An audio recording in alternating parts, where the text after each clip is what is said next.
Hello and welcome to today's Buyer Beware program, where we give you some tips on how to spend your money wisely. Now, in today's show, we're looking at beds for children and babies. Let's start by looking at baby cots. That's for children of up to 3 years old. We tested 3 different cots, all in the budget price range, and as usual, we will feature the good points, the problems, and our verdict. The first cot we looked at was by BabySafe, and it had several good points to recommend it. Our testers liked the fact that it had 4 wheels, so it was easy to move around. The only slight problems with this cot were that it had no brakes, but they didn't think that mattered too much. At first they were a bit concerned about the side bar, because they felt babies could trap their fingers in it. But our testers felt that this was unlikely to happen, so they've given this one a verdict of satisfactory. The next cot was by Choice Cots, and this time our testers were pleased to find a cot which is simple to put together, unlike others we looked at. On the minus side, our testers did not like the fact that the side of the cot did not drop down, making it difficult to pick up newborn babies. However, the real problem with this cot was the space between the bars. Our testers found they were too wide and a baby could easily trap his head. We felt this was a real safety hazard, and so we've labelled this one dangerous, I'm afraid. And finally, better news for the Mother's Choice cot. This cot was slightly different in that although the sidebar did not drop down, the base could be raised or lowered into 2 different positions, making it safe as well as convenient. The negatives for this one were quite minor. The only niggle everyone had was the fact that it has no wheels, and the only other problem anyone could find was that there were pictures, which were simply stuck on and so could easily become detached. The makers have now promised to discontinue this practice. As this cot will then be safe in every way, we have made the Mother's Choice cot our best buy. Congratulations, Mother's Choice. So what features should you look for in a baby's cot? Well, obviously, safety is a very important factor, as well as comfort and convenience. We recommend that if you are buying a cot, do make sure that any metal present is not rusted or bent in any way.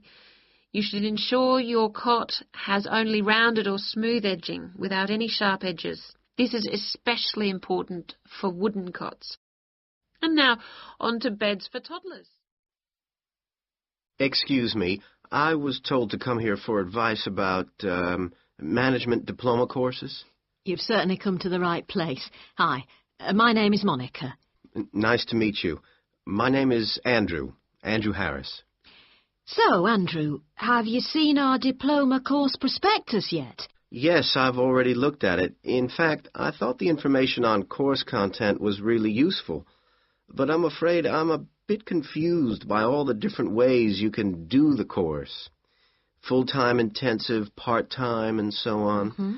Well, let's see if I can help. I think each course type has its advantages and disadvantages, so it really depends on you, your own study habits, and your financial circumstances, of course.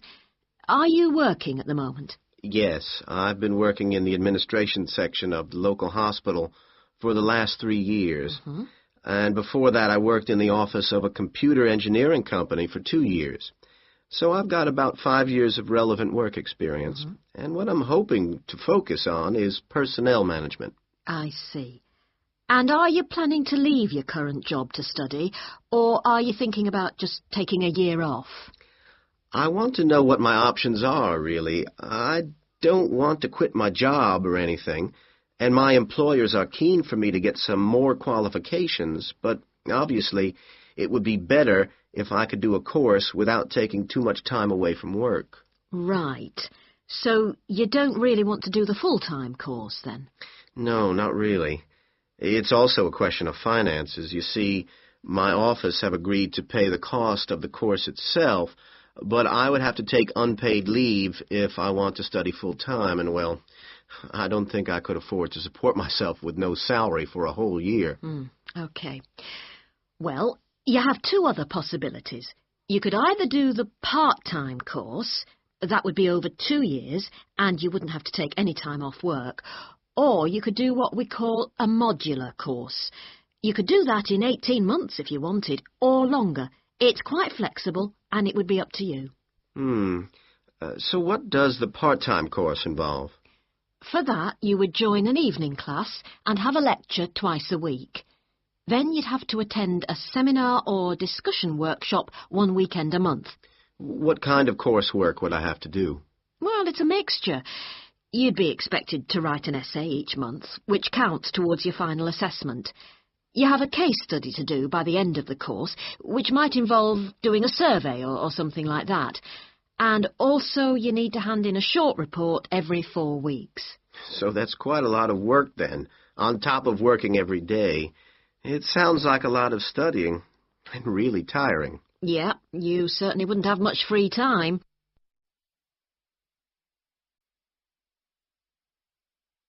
What about the modular course? What would I have to do for that? Well, that's where you get the opportunity to study full-time for short periods. That way you can cover a lot of coursework and attend lectures and seminars during the day. And each module lasts for 1 term, say about 12 weeks at a time. There are obvious advantages in this, the main one being that you can study in a much more intensive way, which suits some people much better. And how many of these modules would I have to do to get the diploma? The current programme is 2 modules, and then you have to choose a topic to work in more depth. But you can base that on your job, and so you don't need to be away from the office. And how long it takes is up to you. The important thing is that you don't have to study and work. You can focus on one thing at a time. Yes, I can see that. It certainly sounds attractive. It would be more expensive, though. I mean, I'd have to support myself without pay for each module. That's true, so that might be a problem for you. Look, why don't you talk this over with your employers and then come back... Okay, so we've been looking at the attitudes of various social and cultural groups towards the management of their personal finances, how important they feel it is to save money, and what they save their money for. One aspect that we haven't yet considered is gender. So if we consider gender issues, we're basically asking whether men and women have different attitudes towards saving money, and whether they save money for different things. Back in 1928, the British writer George Bernard Shaw wrote in his Intelligent Women's Guide to Socialism and Capitalism that a man is supposed to understand politics, economics, and finance, and is therefore unwilling to accept essential instruction. He also said, a woman, having fewer pretensions, is far more willing to learn.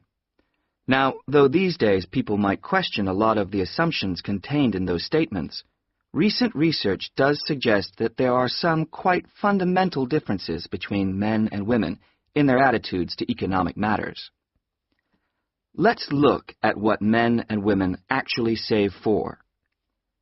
Research studies of women in North America have found that women are far more likely to save for their children's education, and they are also more likely to save up in order to buy a house one day.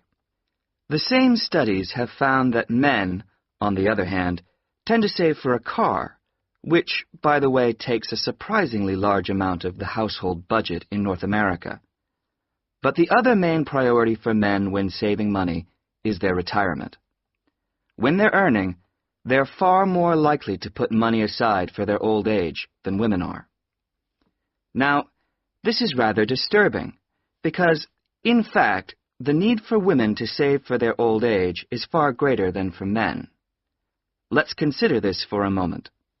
To start with, it is a fact that throughout the world, women are likely to live many years longer than men, so they need money to support them during this time. Since women are likely to be the ones left without a partner in old age, they may therefore have to pay for nursing care, because they don't have a spouse to look after them.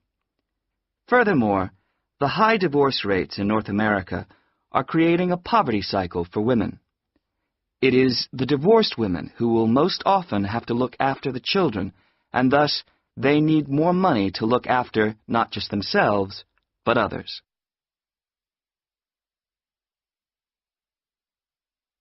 So what can be done about this situation?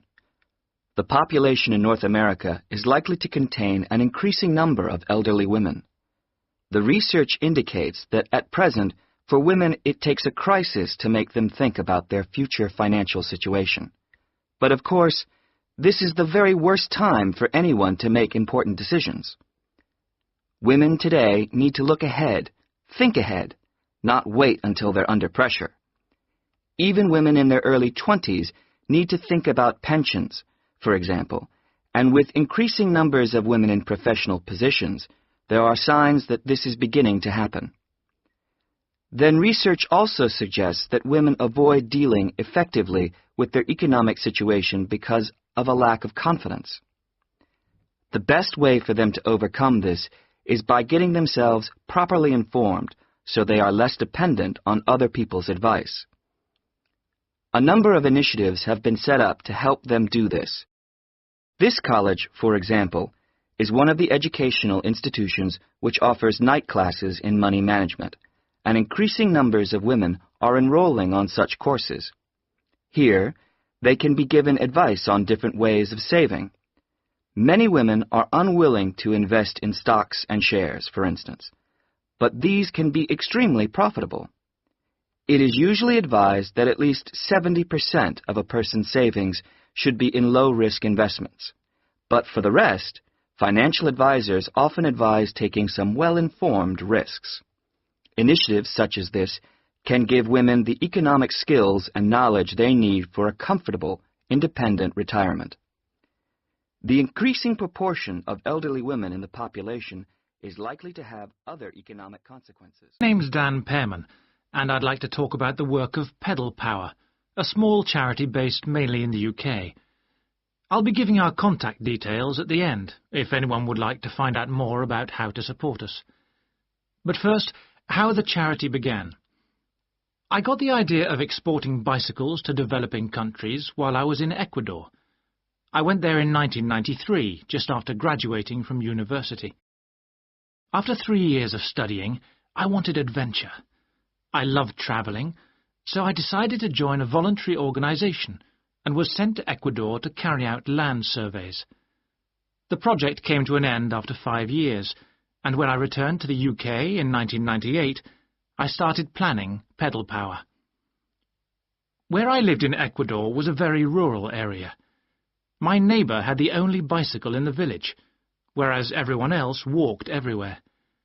My neighbour's business was unusually successful, and for years I couldn't understand why.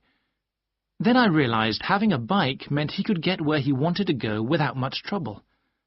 Other local carpenters could only accept jobs in a 3-kilometre radius, so no matter how skilled they were, they could never do as many jobs as my neighbour.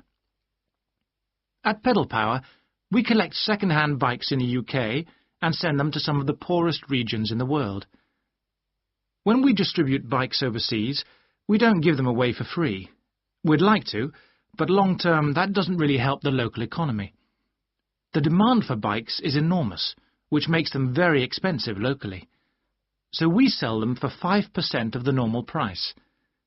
But in order to continue operating, we need to have a constant supply of bikes which we send out every 6 months. One example of a town that's received bicycles from Pedal Power is Rivas. It was the first place I sent a full container of bicycles to. Most people there now own a bicycle.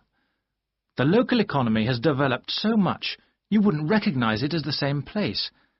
In fact, there are more bikes than on the streets of Amsterdam, if you've ever been there. But Pedal Power still needs your help. You may have read about some of our recent problems in the British media. In August 2000, we simply ran out of money.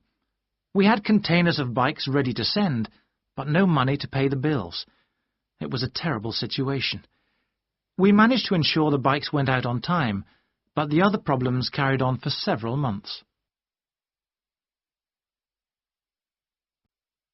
Fortunately, in October 2001, we won an Enterprise Award, which helped us enormously. We invested 15 of the £75,000 prize money to help secure our future.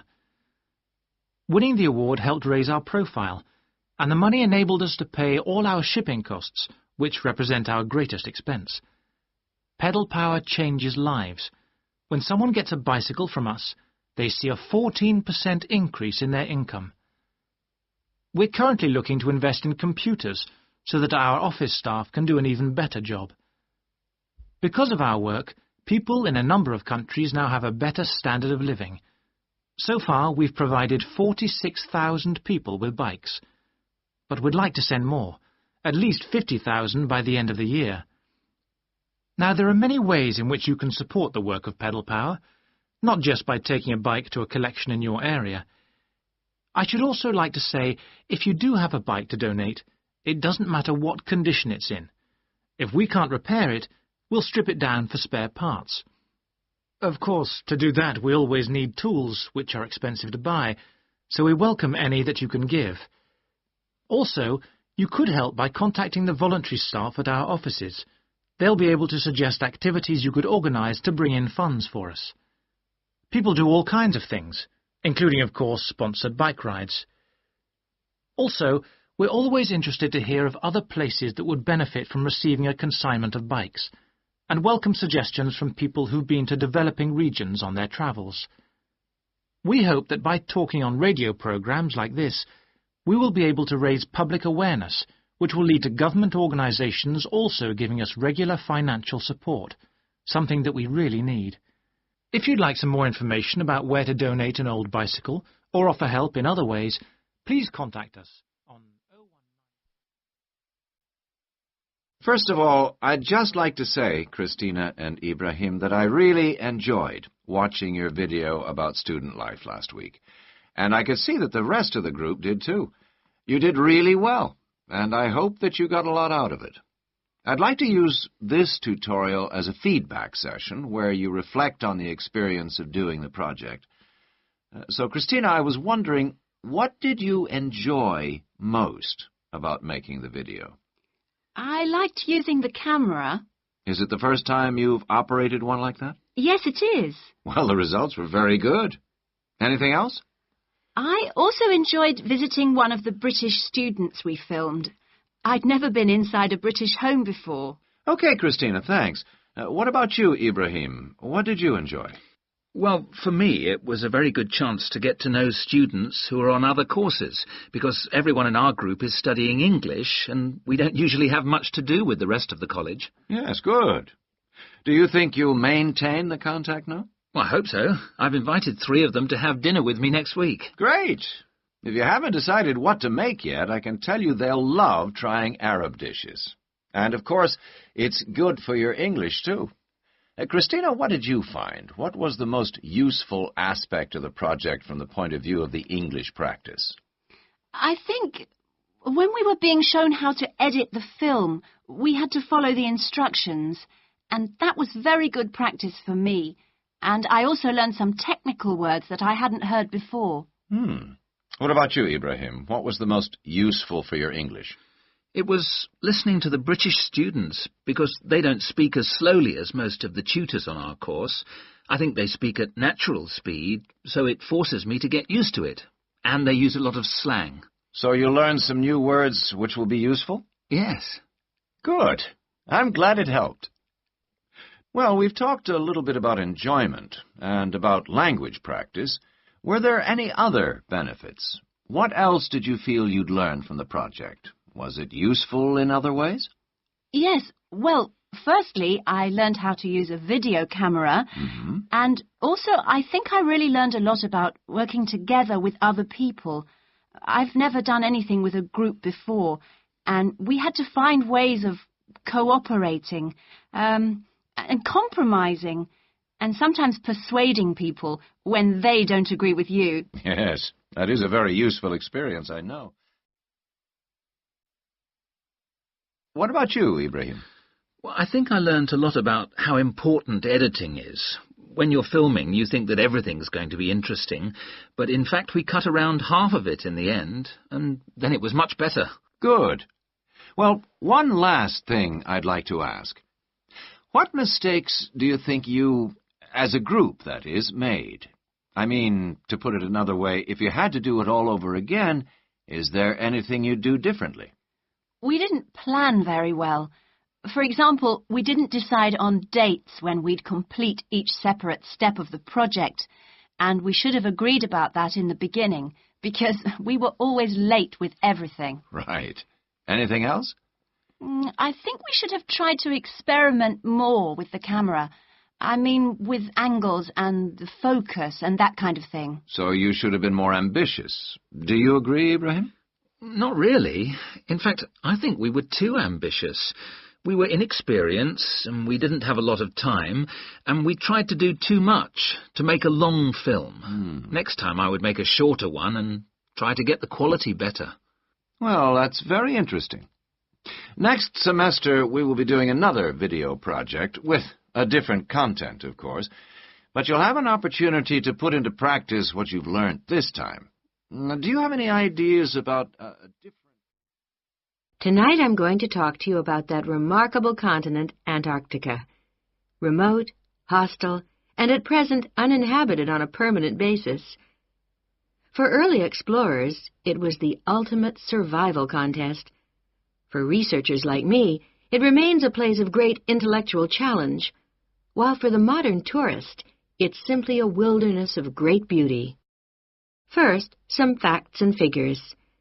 Antarctica is a place of extremes, the highest, coldest, and windiest continent, and over 58 times the size of the UK. The ice cap contains almost 70% of the world's fresh water and 90% of its ice. But with very low snowfall, most of the continent technically falls unbelievably into the category of desert. Huge icebergs break off the continent each year, while in winter, half the surrounding ocean freezes over, which means its size almost doubles. Research and exploration has been going on in Antarctica for more than 200 years, and has involved scientists from many different countries who work together on research stations. Here, science and technical support have been integrated in a very cost-effective way. Our Antarctic research program has several summers-only stations and 2 all-year-round ones. I was based on one of the all-year-round ones. The research stations are really self-contained communities of about 20 people. There's living and working space, a kitchen with a huge food store, a small hospital, and a well-equipped gym to ensure everyone keeps fit in their spare time. The station generates its own electricity and communicates with the outside world using a satellite link.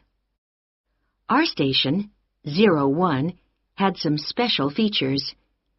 It wasn't built on land, but on an ice shelf, hundreds of meters thick. Supplies were brought to us on large sledges from a ship 15 kilometers away at the ice edge. Living in the Antarctic hasn't always been so comfortable. Snow buildups caused enormous problems for 4 previous stations on the same site, which were buried and finally crushed by the weight. Fortunately, no one was hurt, but these buildings became a huge challenge to architects, who finally came up with a remarkable solution. The buildings are placed on platforms, which can be raised above the changing snow level on legs which are extendable.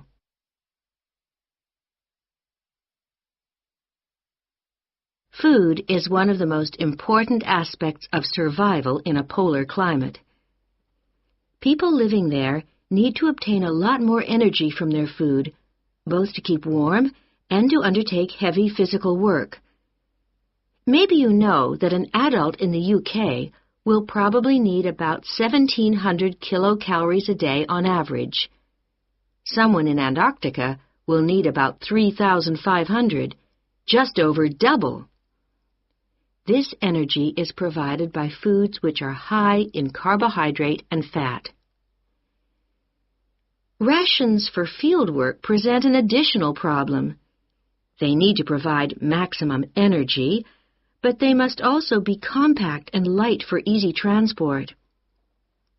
Special boxes are prepared, each containing enough food for one person for 20 days. You may be familiar with coffee processed by freeze-drying, which preserves the quality of the food product while making a large saving in weight. Well, this type of presentation is ideal in our situation. It wasn't available to earlier polar explorers whose diet was commonly insufficient for their health. I think that being at the cutting edge of science has a special appeal for everyone working in Antarctica, in whatever capacity. As a marine biologist, my own research was fascinating, but it's perhaps climate change research that is the most crucial field of study. Within this general field, surveying changes in the volume and stability of the ice cap is vital, since these may have profound effects on world sea levels and on ocean currents. A second important area is monitoring the size of the hole in the ozone layer above Antarctica, since this is an indicator of global ultraviolet radiation levels. Thirdly, bubbles in the ice sheet itself provide an index of pollution, because frozen inside them are samples of previous atmospheres over the past 500,000 years, and these provide us with evidence for the effects of such human activities as agriculture and industry. There are an increasing number of opportunities for young people to work for a period in Antarctica, not only as research assistants in projects like mine, but also in a wide range of junior administrative and technical positions, including vacancies for map makers. I hope that the insights I've provided will encourage you to take up these opportunities in this fascinating continent. As I said earlier, there is, I think, at Rexford an excellent combination of physical and geographical advantages, as well as having a rural setting and still being close to central London. Something that will certainly be of interest to you is that Rexford is just 35 minutes from London Airport. At Rexford, we have a strong research capability. We came 7th out of 101 universities in last year's research assessment, carried out by a government body, and did particularly well in your particular subjects, engineering and science. Actually, we got a top research grade of 5 for engineering, geography, and computer sciences. One further point, and I know from talking to you individually that a number of you may be looking for some experience in industry after the course, is that all our science and engineering research departments have unusually close relationships with industry in the area. Anyway, that's enough sales talk from me. I'll just take a sip of this coffee that's just arrived, thank you, and then I'll say something about what actually happens when you apply. Right. Now, if you do decide to make an application, what you do is send it directly to me in my department. I will then immediately send confirmation and the application process begins. I'd like to say at this point that you shouldn't worry if this process doesn't work all that quickly. I mean, occasionally there are postal problems, but most often the hold-up is caused by references. The people you give as referees, shall we say, take their time to reply. Anyway, it's absolutely normal for this process to take 3 to 4 months. What I do in this period is keep in touch with you and reassure you that things are moving along. One of the ways we've devised to help you decide about applying, as well as later when you've been accepted, hopefully, is to put you in contact with, if possible, a student from your own country who is at present studying with us. What you can do is phone them up, we will of course liaise between you, and discuss your concerns with them.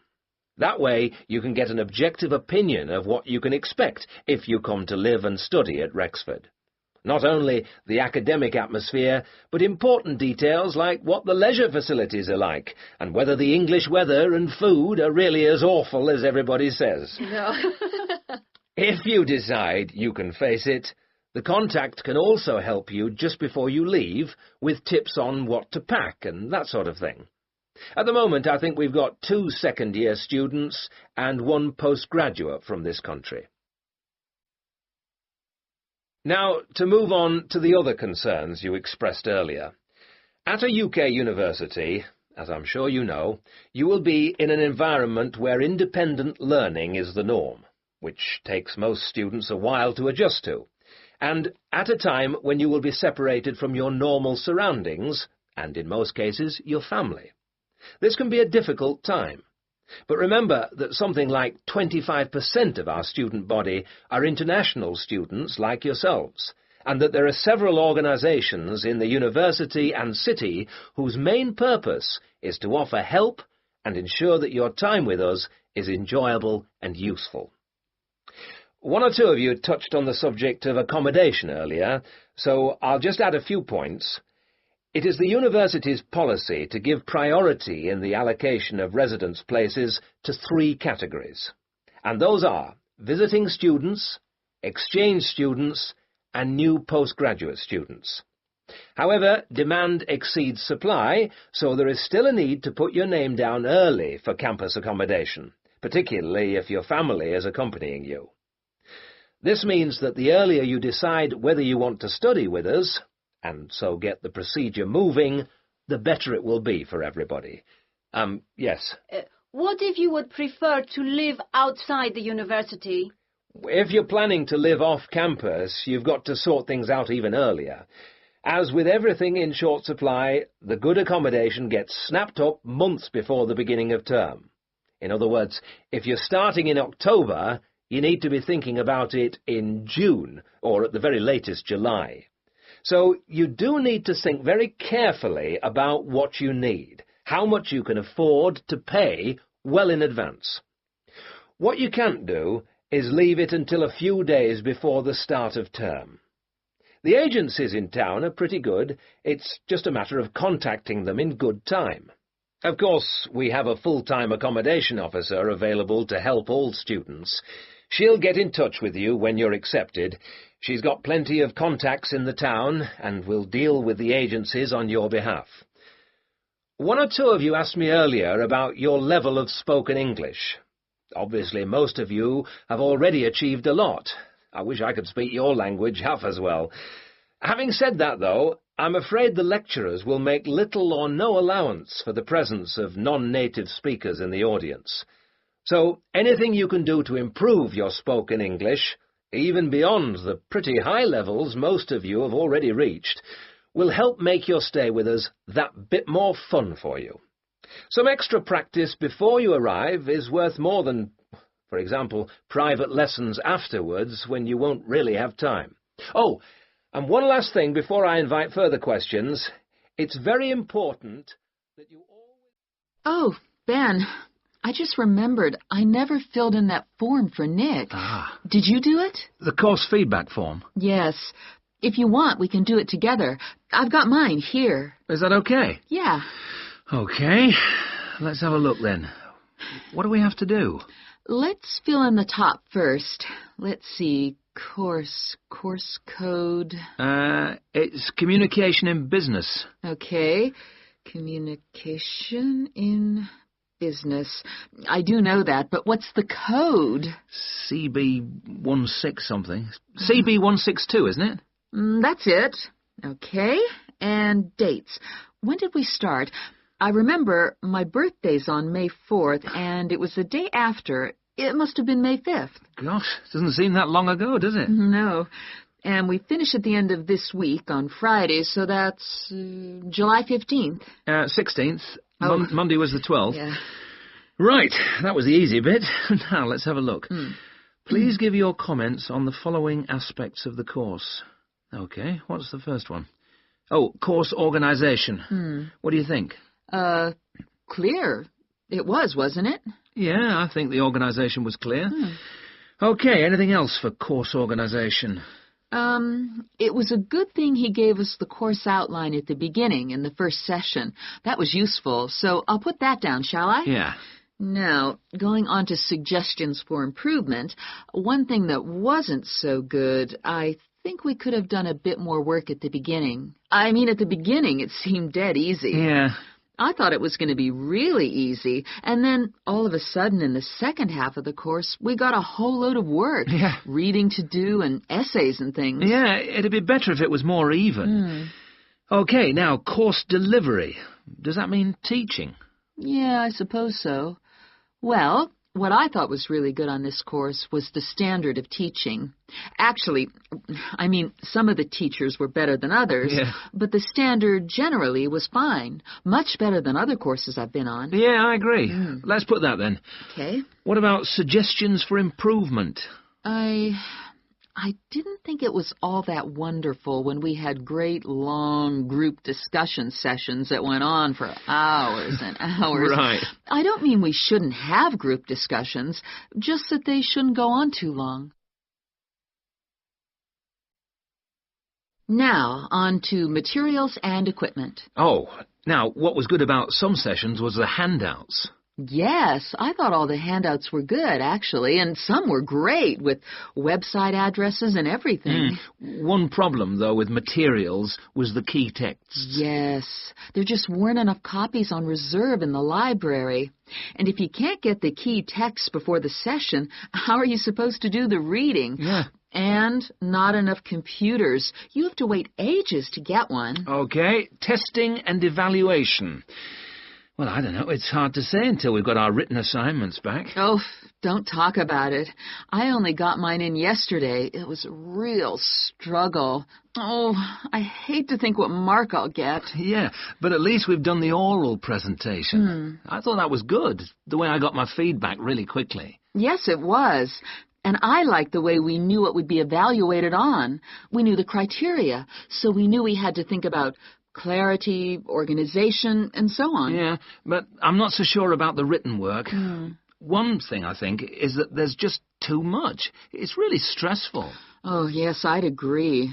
And I don't see why they can't let us know the criteria they use for marking. The written assignments, but he told us. No, for the final exams. Oh. What are they looking for? What are the criteria? What makes a pass or a fail? Yeah, I never thought of that. It'd be really useful. Okay, any other comments? I thought student support was excellent. Yeah, me too. Okay, excellent. Other comments? No, I can't think of anything else. Nor me.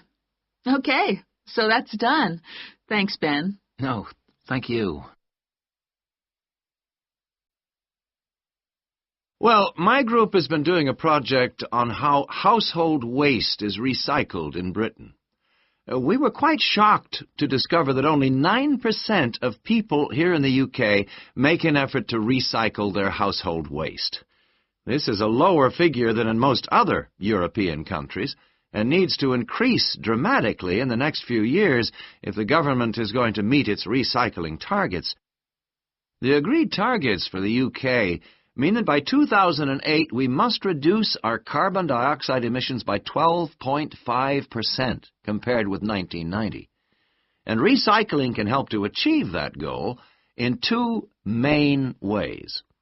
The production of recycled glass and paper uses much less energy than producing them from virgin materials, and also recycling reduces greenhouse gas emissions from landfill sites and incineration plants.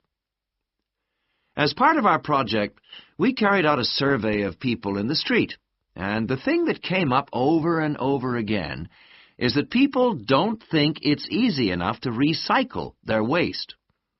One problem is that there aren't enough drop-off sites, that is, the places where the public are supposed to take their waste. We also discovered that waste that's collected from householders is taken to places called bring banks for sorting and baling into loads. One problem here is taking out everything that shouldn't have been placed in the recycling containers. People put all sorts of things into bottle banks, like plastic bags and even broken umbrellas. All this has to be removed by hand. Another difficulty is that toughened glass used for cooking doesn't fully melt at the temperature required for other glass, and so that also has to be picked out by hand. Glass is easy to recycle because it can be reused over and over again without becoming weaker.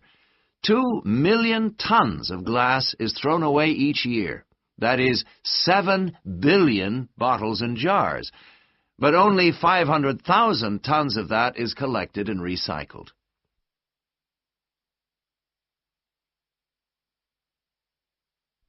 Oddly enough, half the glass that's collected is green, and a lot of that is imported, so more green glass is recycled than the UK needs. As a result, new uses are being developed for recycled glass, particularly green glass.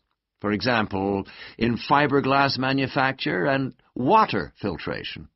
A company called CLF Aggregates makes a product for roads, and 30% of the material is crushed glass. For recycling paper, Britain comes second in Europe with 40%, behind Germany's amazing 70%. When recycling started, there were quality problems, so it was difficult to use recycled paper in office printers, but these problems have now been solved. And Martins, based in South London, produces a range of office stationery which is 100% recycled, costs the same as normal paper, and is of equally high quality. But this high quality comes at a cost in terms of the waste produced during the process. Over a third of the waste paper that comes in can't be used in the recycled paper, leaving the question of what to do with it. One firm, PaperSave, currently sells this to farmers as a soil conditioner, though this practice will soon be banned because of transport costs and the smell, and the company is looking into the possibility of alternative uses. Plastic causes problems because there are so many different types of plastic in use today, and each one has to be dealt with differently. Packrite recycles all sorts of things, from bottles to car bumpers, and one of its most successful activities is recycling plastic bottles to make containers which are used all over the country to collect waste. The Save a Cup scheme was set up by the vending and plastics industries to recycle as many as possible of the 3.5 billion polystyrene cups used each year. At the moment, 500 million polycups are collected, processed, and sold on to other businesses such as Waterford, which turns the cups into pencils, and Johnson & Jones, a Welsh-based firm, which has developed a wide variety of items, including business cards. Well, to sum up, there seems to be plenty of research going on into how to reuse materials. But the biggest problem is getting people to think about recycling instead of throwing things away. At least doing the research made us much more careful. Good evening, everyone, and thank you for coming to the soccer club meeting. It's good to see so many parents and children here tonight, and I know you're looking forward to a great football season. Now, I'd like to take a few minutes to tell you about some changes to the soccer club for the coming season. Now, this season, we'll be playing all our matches for both the junior and senior competitions at Kings Park, instead of Royal Park, which was used last season. Now, for meetings, we're going to use the clubhouse in Kings Park, and the next meeting will be held in the clubhouse on the 2nd of July. As usual, we hope to begin the season with a picnic next Saturday at the clubhouse. Please try and come to the picnic, as it's always good fun. The last week of the season, we usually have a dinner and presentation of prizes to the players, and more information about this will be given to you later in the season. This season, we have more teams than ever. We hope to have 10 teams instead of 5 in the junior competition, and they will play on Saturday mornings beginning at 8:30 a.m. Training sessions will be held in Kings Park on Wednesday afternoons for the juniors, and they will be wearing red shirts again this year. In the senior competition, there will be 4 teams, same as last year, and their games will be played on Saturday afternoons starting at 2:30. It will be at a 2 o'clock start, and the training session for seniors is planned for Sunday afternoons.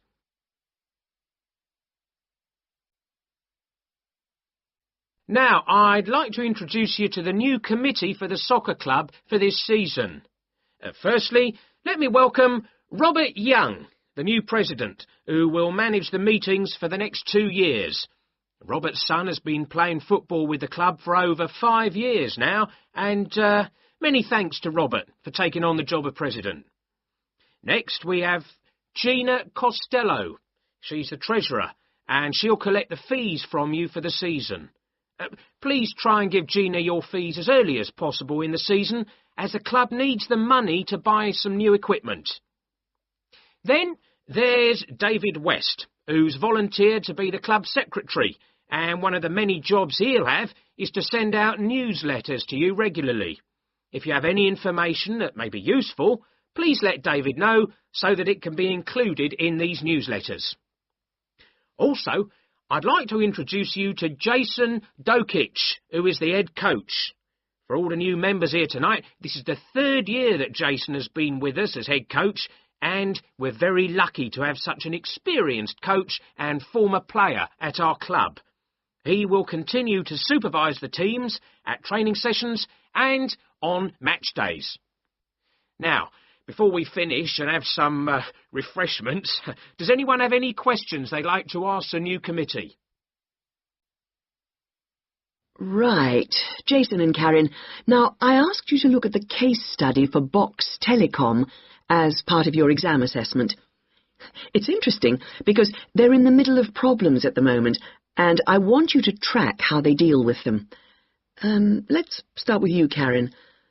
Having read through the case study, can you just summarise what the problems were that Box Telecom had to take on board? Yeah. Well, of course, what first came to their attention was that despite a new advertising campaign, they were suffering from falling sales, and this is something that had many causes.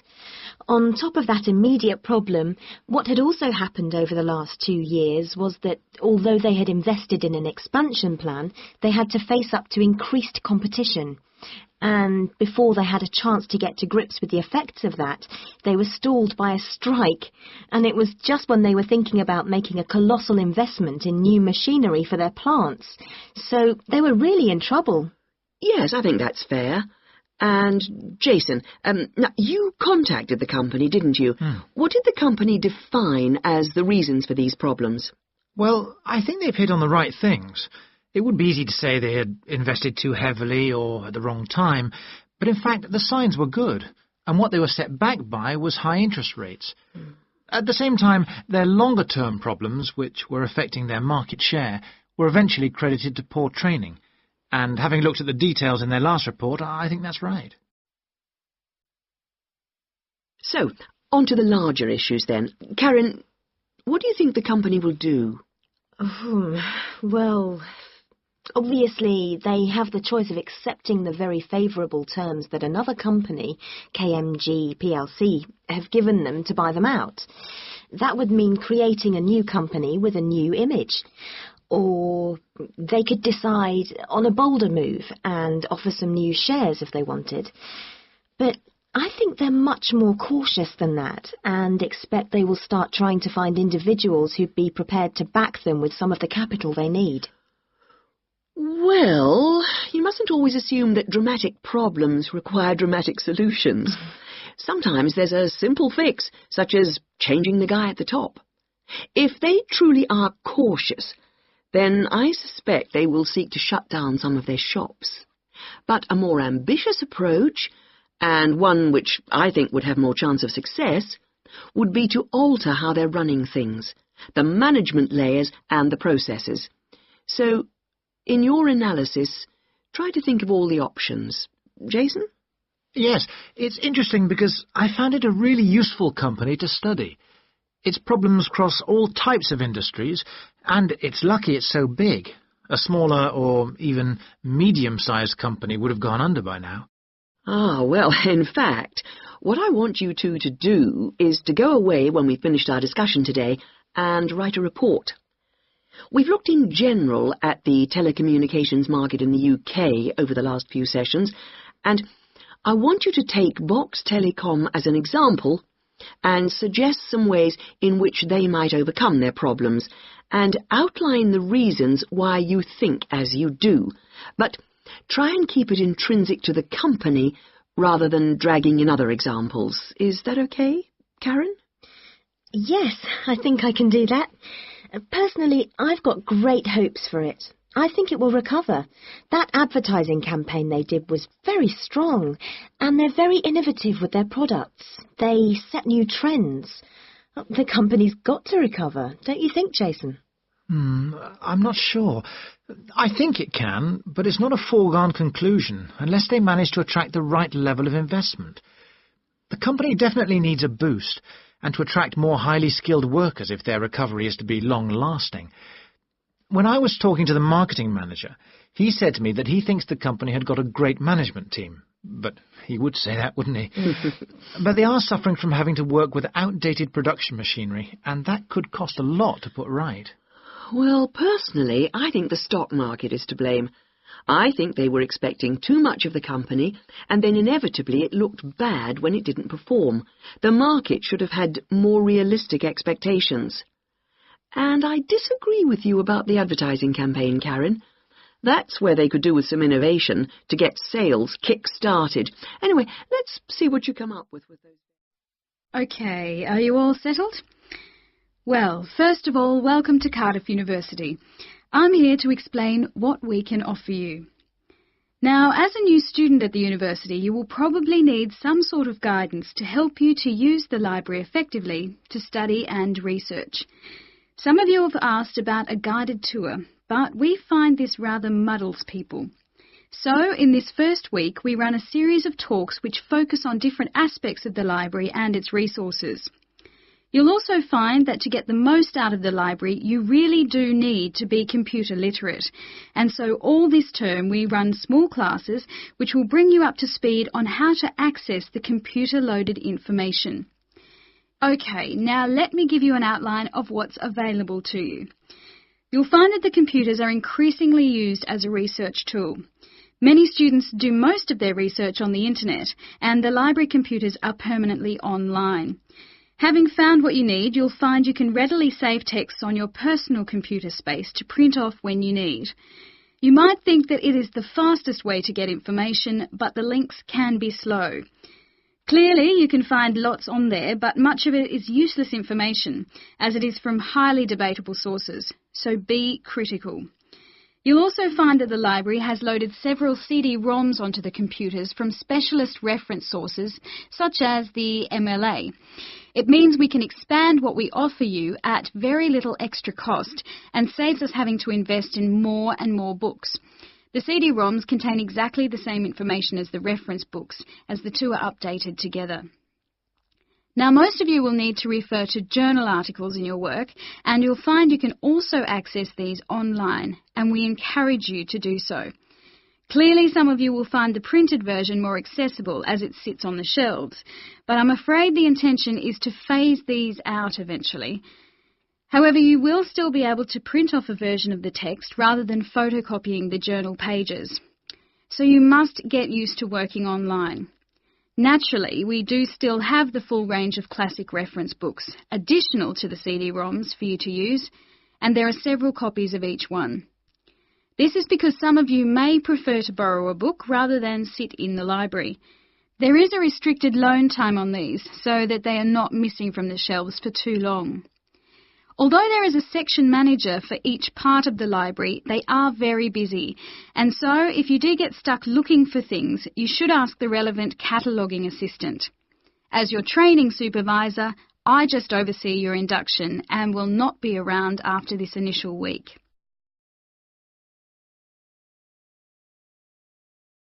Some of you may be interested to know that the library is offering specialised training sessions on writing a dissertation. Obviously, this is not relevant to those of you who are undergraduates, it is just for postgraduates. Your department will discuss the planning stage of the dissertation, i.e. what you're going to do with you, and we will focus on the structure of it. However, the training will also include some time on the computers. I realise most of you know how to organise files, but we can show you the different ways to run data programs. Your tutors will tell you at the outset how to set out the chapters they require, but you will need to ask them how they would like you to organise the bibliography, because it varies depending on your subject area. When you've got something together, the trainer here will look through the draft version for you to see if it's okay. And one final point. For those of you who have registered from abroad, we can offer individual sessions on dissertations if you feel you need them. If you require language lessons, then they are available from the International Centre next to the Law Department.